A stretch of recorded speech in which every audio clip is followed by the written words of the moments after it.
Hello, Holly. Hi, Sai. How are you? Doing very good. Thank you. How are you? I am well. Thank you so much. It's great to have you here. We have the great opportunity to be with Holly today, and we're going to get into a conversation definitively in anticipation of the May 13th event, Rethinking Women's Leadership in Business, of course, in collaboration with the Women Business Collaborative and Andy Simon. All around, Holly, I would love for you to introduce yourself to the world and our audience. Great. Thank you, Sai. And it's a pleasure to be here. I really appreciate you inviting me. My name's Holly Fiorello. I am the director of marketing for a company called Call Potential. Call Potential is a communications and customer relation platform for the self-storage industry. Um, and I've been there for about 5 years. I've been in the self-storage industry for 11 years now. Wonderful. Wonderful. Holly, we'll dive kind of right in and would love to hear your perspective on leadership and kind of what you see in the world as your journey has brought you here. Yeah, I mean, just in terms of how I view leadership, really a great leader is someone who can see the vision ahead of them and can get their team excited about the vision too, so that they all are doing everything that they can to get to that vision. Um, I don't necessarily see it as a dominating trait, more of a motivating and that really future visionary where we all want to go in anything really. I mean, I'm talking in terms of business right now, but um, the greater good as well. So I'm also on a, a Senate called the Young Leaders Group for the self-storage industry. And it's for individuals who are part of the industry who are 40 and younger, because we're a really tight knit industry, and we've exploded in so many years that a lot of those people have the familiar relations through the self storage industry and who they work with, but they don't network with others. And so through the Young Leaders Group, I've served on the Senate, which is really just a committee board. I've also been a chair. I was the first chairwoman for them. And kind of how we view leadership is taking our group, our team, and really helping open their eyes to the value of making new relationships and networking, and how our industry really is fantastic for them to build a career on. So rather than kind of just blubbering on about that, we really try to help them make those connections and hear from other people who have kind of risen up in the industry. Excellent. And I think you really emphasize a key point: leadership in business and leadership in the family, leadership at home, leadership at every level is leadership, and it manifests Mm-hmm. in different ways. What have you kind of really experienced along your journey that, we could learn from respectfully? So kind of like a defining moment of who I am today was early on when I was in college. I had an internship with a web development and marketing company. And looking back now, I see how blessed I was. It was not, here, do file some paperwork. He really absolutely taught me. He was retiring from real estate at the time, and this was his new entrepreneurial venture. Um, and he made sure half of my day was actual learning. And learning what we're doing, obviously, but also learning personal development and uh, listening to Tony Robbins tapes, and going to networking meetings and pushing me outside my comfort level to see, what I was capable of, reading listening to the Four Agreements, anything that I could do every day to make myself better and more mentally fit. He really pushed me to do at an early age. I think I was 21 when this started. So I was really like the only one of my peers who was, were doing this. So that was very formative to me, because he gave me authority, too, to when we'd go to networking and I'd be speaking on behalf of our company. As a 21-year-old, that's really scary that I'm speaking to these adults. Some of them are lawyers and contractors and business owners, and it really gave me a lot of confidence to be able to walk into a room and hold that space. So I'll always be, very, very grateful to him for providing that. Fantastic. And I really appreciate the perspective of, we need to we need to get out of our comfort zone. And sometimes we need that push. Many times, if not always, if you will, we need that push that really builds that strength. And those are very, very defining experiences that we have over time. How, how about other sort of experiences relative to, I'll say, peers, and as you've worked with respectfully males and females and reported through different structures and definitely that whole experience of sort of what other things have really grabbed your attention? Um, I'm still holding on a little to my first experience in that he could have gone to that networking meeting, and sometimes Mhm. he did go, and but rather than he could have sold better than I could, he could have communicated better than I could, but rather than doing that, he wanted me to get the experience to do it. Whereas, someday I might be as close to as good as he was or better, and that type of management style is what I thrive under. Someone who pushes me to do my best, even though they might be able to do it better and trust me. And there's no blowback if you make mistakes. There's only blowback if you don't try. And that's what I try to bring to my team as well is I want my team to feel like they can take ownership of their activities and they can really make progress and learn, rather than, yeah, maybe I might have been able to write it better, but you need this experience so you can get to this level, and it builds their confidence as well. So I really bring that to the table. And also, secondly, I've spoken at probably coming over like 60 to 70 different conferences for presentations. And I'll always remember the first one the most vividly when I had just entered the self storage industry, and another website development company. We had moved to Orlando, and the Self Storage Association called our company and asked if we would do a presentation on search engine optimization. I was, 25 years old, and the person who took the call was the, VP of sales co-owner, and he's like, I I know about sales, I know what I'm selling, but I don't know the technical details. And I raised my hand and was like, I'll do it. And they let me. He's another great mentor that I had. That he put, he's like, okay. And I was so young, I didn't have imposter syndrome yet. So when I stepped up on stage and I stepped into that room of business owners, again, who are, much older than me, much more experienced, and I was able to teach them something, and I got so much positive feedback and people asking me more information after that. It really built my confidence that I can own that space in that room and deliver value.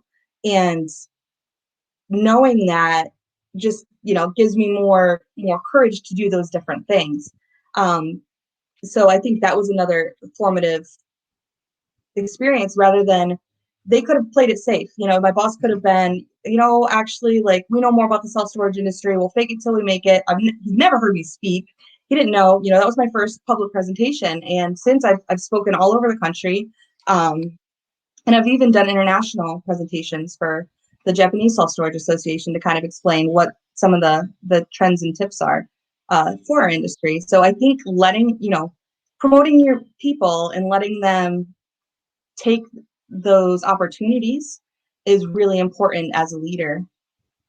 Excellent. And you're calling out a very, very particular, I'll say very specific dynamic, which I know I've leveraged heavily through my coaching work. And I want to call it out as our audience kind of really hears you say it. There's a particular dance between confidence and courage. If you have the confidence and you take a risk, you build the courage to take, if you will, more risks, which feeds into your confidence, and they feed on each other based on the risks that manifest and that you confront. So thank you for calling it out. The one question that comes to my mind, if you will, and based on that backdrop and that painting that you've offered, if we're able to take, if you will, how do I say this? If we're able to take a risk on others' performance that helps them grow, and then them take a risk on themselves, if you will, how do we cultivate that ability? How do we grow it, if you will, in our future generations? Quite honestly.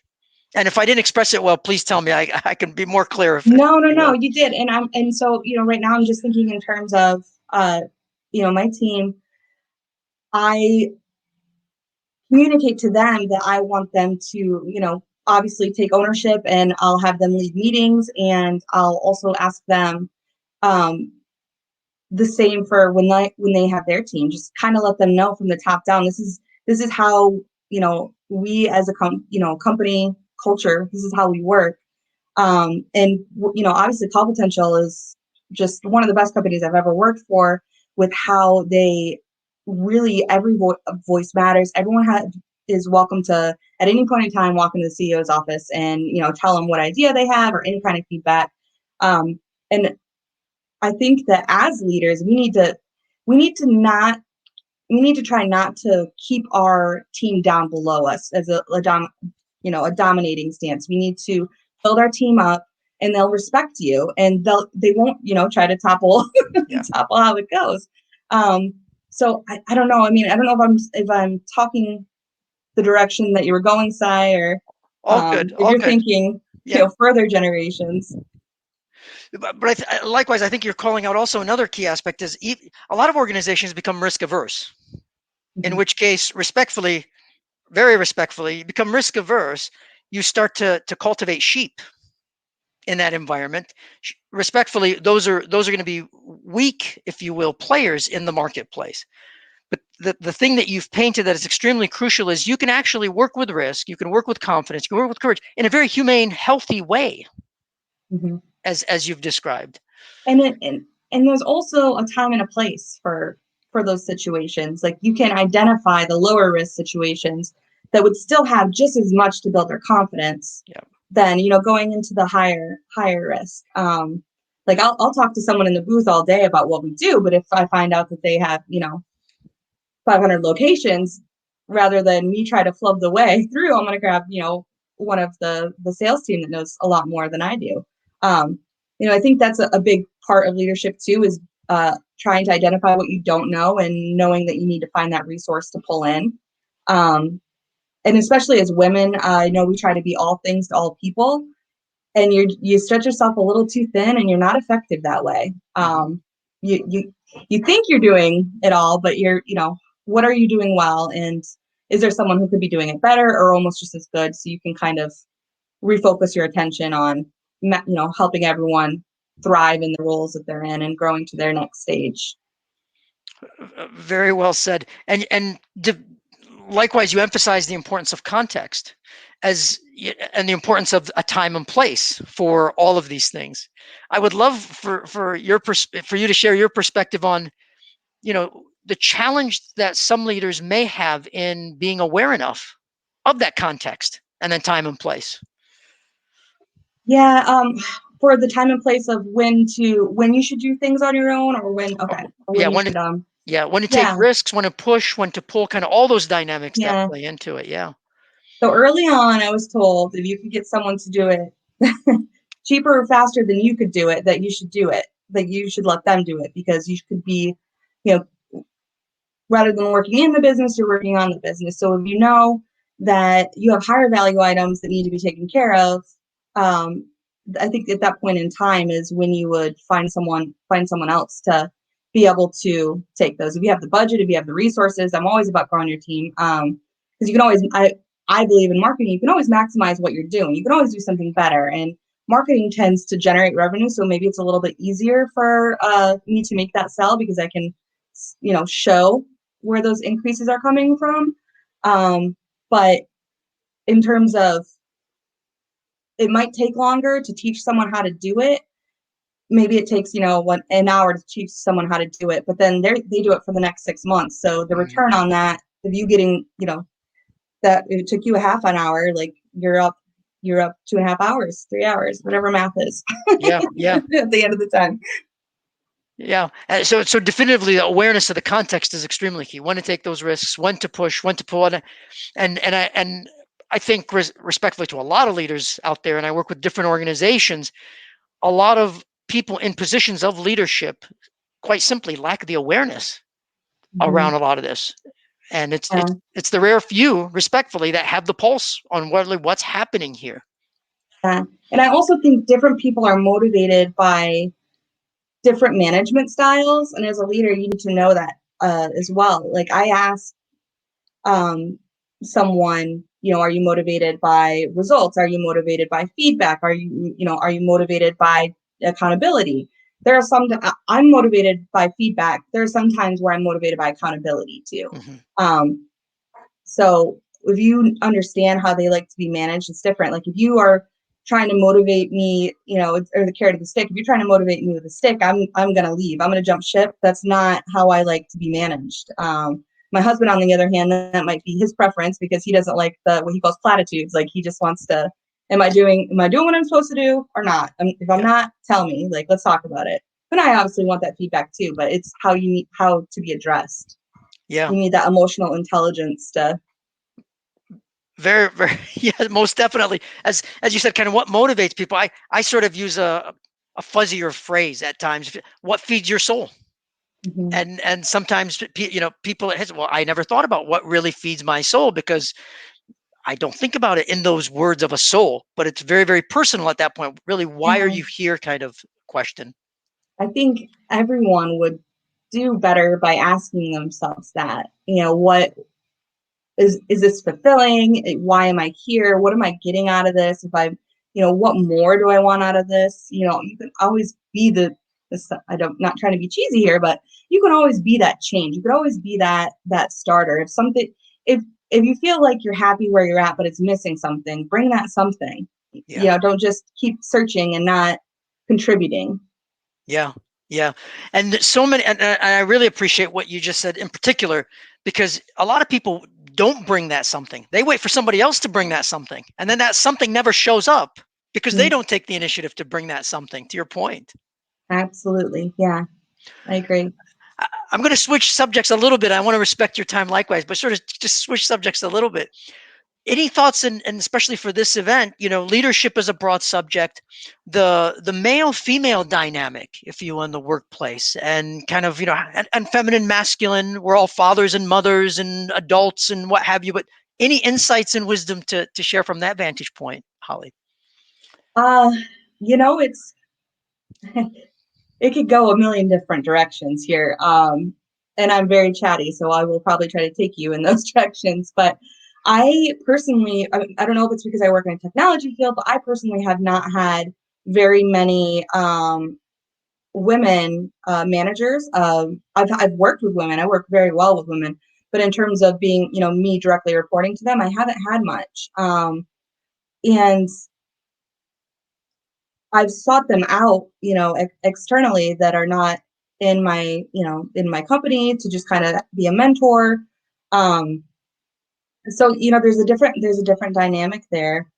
I've had situations where if you're working alongside with someone that there's been, kind of almost like jealousy on both sides. It doesn't matter if it's a female coworker or a male coworker. There's always been some kind of um, at certain times there have been some kind of jealousy or pettiness. So I don't think that's a feminine or masculine trait. I will say at times it does. I have been in positions where it felt like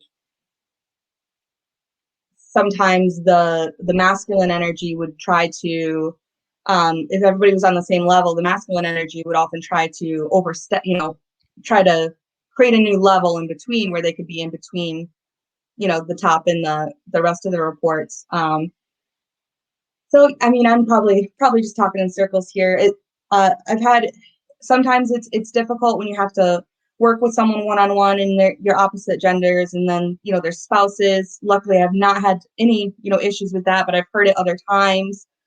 People say things like work wife and work husband, and that's not necessarily PC. The other person does not want their husband to be called someone's work husband or someone's work wife. So I think maybe now there's less of that since the Me Too movement. There's more of a division between what's appropriate and what's not appropriate. Um, but I am seeing more women in leadership roles. For example, at our industry conference that's coming up, we have a women's summit, and it's a CEO of a REIT, and it's a woman that's doing the keynote for the women's summit, which is amazing. I think she'll do the keynote for everyone as well, but it's the first time we've seen a woman in that role for such a large company, so it's very exciting to see that. Excellent. And I think you've likewise called out a few, again, key things. One in particular is, jealousy is jealousy. And we, as an example that you mentioned, independent of gender, if you Hmm. will, and perspective Yeah. at that point. We all experience a degree of, naturally, a degree of ego, a degree of jealousy. How we bring it into balance and how we integrate it in the workplace becomes, very, very key. And I- I've heard the phraseology, as you mentioned as well, work wife and work husband. It doesn't resonate with me. I mean, very Yeah. frankly, I don't connect to it, and it carries baggage.